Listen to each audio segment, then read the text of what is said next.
De vez em quando tem algumas ações que parecem simples, mas que podem carregar uma mensagem muito mais forte do que aparenta. Como o caso de um submarino dos Estados Unidos, o USS Tennessee, que emergiu de surpresa na costa da Noruega, lá pertinho da Rússia, depois dos russos circularem com um dos seus submarinos nucleares perto de Cuba. Mais do que uma comparação de quem tem um submarino mais legal do que o outro, essa troca foi basicamente o equivalente a parar a máquina do fim do mundo no quintal da sua casa enquanto você não estava olhando, em pleno 2024 e sem exageros. Sabe quando você precisa de alguém apontando o óbvio para você poder amarrar os pontos e ver uma coisa com outros olhos? Foi assim que eu descobri que submarinos são a arma do fim do mundo. São muito menos inocentes do que eu já imaginei. E essa troca é basicamente a de um país falando para o outro: eu posso destruir você muito mais rápido do que aparenta. Ah, mas antes de transformar os submarinos numa coisa bem menos inocente, esse vídeo aqui tem o apoio da Dola, que é a sua assistente de inteligência artificial para organizar a sua rotina, especialmente se você usa muito ferramentas de chat como o WhatsApp ou o Telegram para poder se organizar. Eu sempre comento nos vídeos por aqui sobre como as inteligências artificiais podem ajudar ou atrapalhar no dia a dia, e a Dola é um ótimo exemplo de como unir praticidade e eficiência no melhor tipo de uso. A Dola funciona como uma conta que você adiciona no seu WhatsApp, sem necessidade de baixar ou instalar aplicativos. É só você enviar suas mensagens para poder criar evento, organizar sua agenda e muito mais de forma bem simples e bem intuitiva. A Dola entende e se comunica em 24 idiomas, incluindo português. Você pode integrar ela ao Google Calendar ou ao calendário do iPhone e até criar eventos recorrentes por mensagem de texto ou áudio. E você também pode pedir para ela configurar lembrete, alarme, tirar informações de convites ou até de passagens de viagem. Por exemplo, eu mandei uma foto da minha passagem aérea e ela já agendou automaticamente a data e o horário do voo no meu calendário, e eu ainda podia pedir para ela me lembrar do horário ideal para sair de casa com base no trânsito ou trajeto que tinha que fazer para o aeroporto. Tudo isso de forma autônoma e inteligente. Para testar a Dola é só acessar o link na descrição do vídeo e adicionar o contato, são só 2 passos. E para aproveitar todas as funcionalidades dela, você pode usar o meu link e ainda garantir o cupom de 10% de desconto exclusivo no cupom OATILA para quem quiser começar a usar ela por lá. Essa mudança de mentalidade comigo aconteceu por conta do livro Nuclear War, ou Guerra Nuclear, um cenário, traduzindo diretamente o título do livro da Anne Jacobsen, que não saiu aqui no Brasil por enquanto, e que deve render vários vídeos por aqui, que me fez entender o papel fundamental que os submarinos têm na persuasão nuclear e por que eles são, pelo menos por enquanto, uma das armas mais letais que a humanidade já concebeu, ao ponto de um submarino sozinho poder ter um poder de destruição dezenas de vezes maior do que todas as bombas explodidas durante a Segunda Guerra Mundial, incluindo as bombas atômicas lançadas sobre o Japão. E isso não é de agora, submarinos já foram estratégicos nas 2 grandes guerras mundiais. Já na Primeira Guerra Mundial, a Alemanha usou os temidos U-Boats para afundar muitos navios militares e de comerciantes tentando isolar o Reino Unido. E durante a Segunda Guerra, os Estados Unidos foram mais bem-sucedidos nessa estratégia, tentando bloquear a costa do Japão e impedindo que o Japão recebesse material tão básico quanto petróleo. Segundo militares, na Guerra das Malvinas, bastou o submarino nuclear inglês HMS Conqueror afundar um navio militar argentino para os hermanos se darem conta de que não teriam como contra-atacar e acabarem tirando todos os seus navios do conflito. Mas, com o desenvolvimento da Guerra Fria e a criação das estratégias de persuasão nuclear, eles acabaram ganhando um papel ainda mais importante. Fora do contexto militar, como o uso de armas, os submarinos preenchiam 2 espaços mentais para mim. O de instrumentos de exploração, como é o caso dos submersíveis, que podem visitar grandes profundidades e que documentam a vida marinha que a gente mal começou a explorar, e o papel de veículos furtivos ou invisíveis, como os submarinos clandestinos que são usados por cartéis para contrabando de drogas, que são os narcosubmarinos artesanais que são apreendidos vez ou outra. E no contexto do livro, que desenrola um cenário fictício de conflito nuclear, fica claro como essas 2 capacidades, a de circular em grandes profundidades e de fazer isso com furtividade sem detecção, fazem dos submarinos a arma nuclear mais cruel de um arsenal do fim do mundo. Os silos de mísseis nucleares que nós vemos em filmes, capazes de serem lançados do solo para qualquer canto do mundo, são um dos braços do que faz um país poder manter a ameaça de ataque ou de retaliação nuclear sobre outro país de mesma capacidade, como os Estados Unidos e a Rússia fazem desde a década de 1960, numa dinâmica de destruição garantida que eu ainda vou comentar num outro vídeo por aqui. Vigiando esse sistema de mísseis estão vários satélites espalhados pelo mundo. Não é à toa que a maior lançadora de satélites do governo americano não é a NASA, a agência espacial, e sim o NRO, ou Escritório Nacional de Reconhecimento, que é a agência de inteligência que controla satélites espiões, que nas palavras deles não deixam nada fora do alcance. Eles inclusive também investem bastante na SpaceX. Já imagina por quê.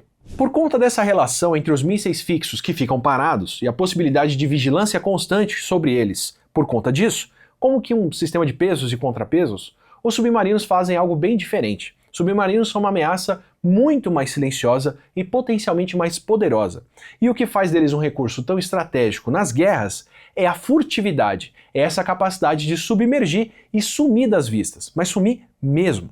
Porque os submarinos podem ser cobertos com revestimentos anecoicos, ou seja, revestimentos que abafam o eco, mas também barulho interno e impedem o retorno de sonares. E eles também usam tecnologias para impedir vibrações das máquinas internas e abafar ruídos, que foram inclusive importadas para equipamentos do nosso dia a dia, como os discos rígidos dos computadores. E para detectar outras coisas, eles podem usar sonares passivos, que são tipo microfones submarinos que captam sons ambientes para entender tudo que tem ao redor deles sem ter que emitir sinais ativos de sonares que entregariam a sua posição como um farol aceso no escuro. E com isso podem passar despercebidos por longas distâncias.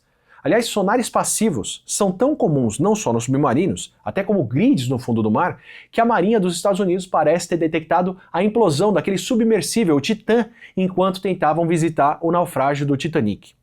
E os submarinos também podem navegar por regiões com uma geografia propensa ou com diferenças de salinidade e temperatura na água que agem como um espelho que não deixa que o som se espalhe diretamente e com isso dão ainda mais camadas de disfarce.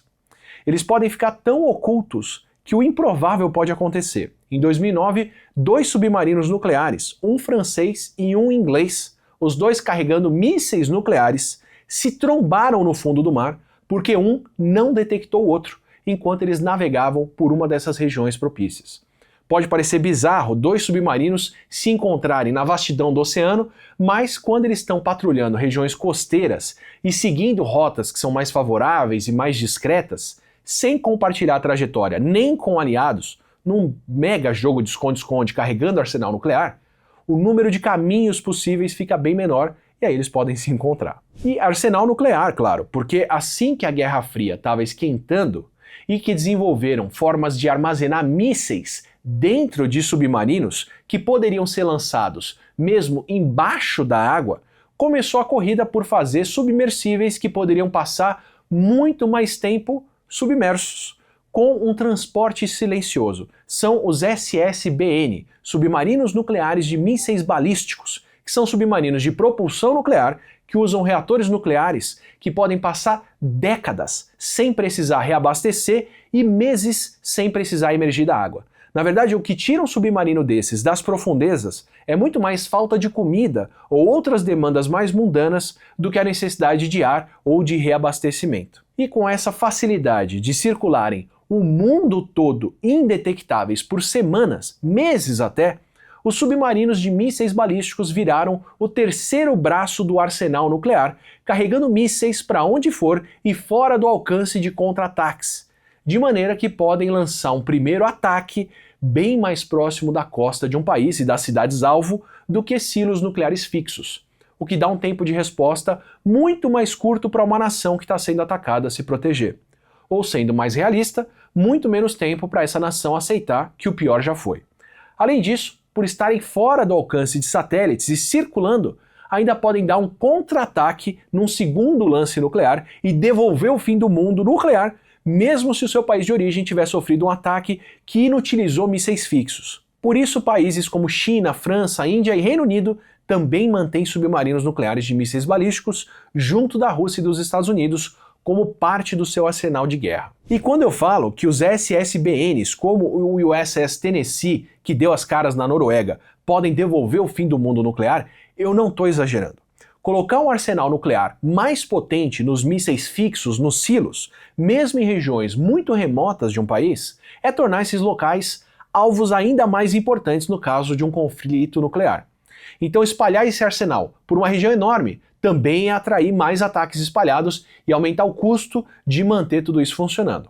Agora, colocar mais arsenal nuclear dentro de um submarino que some é manter um poder de fogo absurdo, fora do alcance dos inimigos e pronto para o ataque em pouquíssimo tempo. E é isso que faz deles os acumuladores de arsenal nuclear de preferência dos países. Os Estados Unidos, por exemplo, optaram por instalar mísseis com múltiplas ogivas nucleares nos submarinos, que são os MRVs, de maneira que um míssil pode lançar até 8 ogivas nucleares, cada uma que vai para uma direção de um alvo diferente, ou menos do que isso, com algumas ogivas falsas no meio para poder despistar os contra-ataques e tornar muito mais caro e trabalhoso ter um sistema de interceptação de mísseis. Assim, nas palavras da Anne Jacobsen, um submarino sozinho, como o Tennessee, pode passar mais de 2 meses submerso, sem dar as caras e ter um poder de destruição até 20 vezes maior do que todos os explosivos usados na Segunda Guerra, incluindo as bombas atômicas. Um submarino, 20 vezes mais. Daí o peso real que tem um submarino desses aparecer na sua vizinhança sem avisar. E 2 anos antes daquela manobra dos Estados Unidos na Noruega, um outro submarino, também russo, também nuclear, mas não armado com ogivas nucleares, tinha emergido em condições parecidas na mesma região da Noruega. E depois ainda deu um oi na costa da Itália. Isso porque a Guerra Fria parecia algo distante. E a partir de 2028, os submarinos balísticos dos Estados Unidos vão começar a ser substituídos por 12 novos submarinos de classe Columbia, que já estão sendo construídos com a capacidade de transportar 16 mísseis nucleares e sem a necessidade de reabastecer por toda a sua vida útil de décadas. O que aparentemente já dá conta do trabalho de retribuição nuclear sem precisar dos 20 mísseis que os submarinos atuais podem levar. Provavelmente pela capacidade de se deslocarem ainda mais discretamente e por ainda mais tempo, a um custo mero de 5 a 10 bilhões de dólares cada submarino. Isso mesmo, mais de 50 bilhões, 60 a essa altura, cada um deles. Tudo isso para manter essa capacidade de varrer um país do mapa com um só comando, a partir sabe-se lá de onde, com ou sem governo funcionando para dar essas ordens de um primeiro ataque nuclear ou de um contra-ataque no fim do mundo. O mar parecia muito mais tranquilo antes de eu saber disso. Se você curtiu essa conversa e quer outras conversas sobre tecnologias que tem muito mais do que parecem ter por trás delas, aproveita, se inscreve aqui no canal, assim você recebe os próximos vídeos e também o Não Ficção, que é o nosso podcast de ciência do dia a dia com especialistas. A gente se vê no próximo.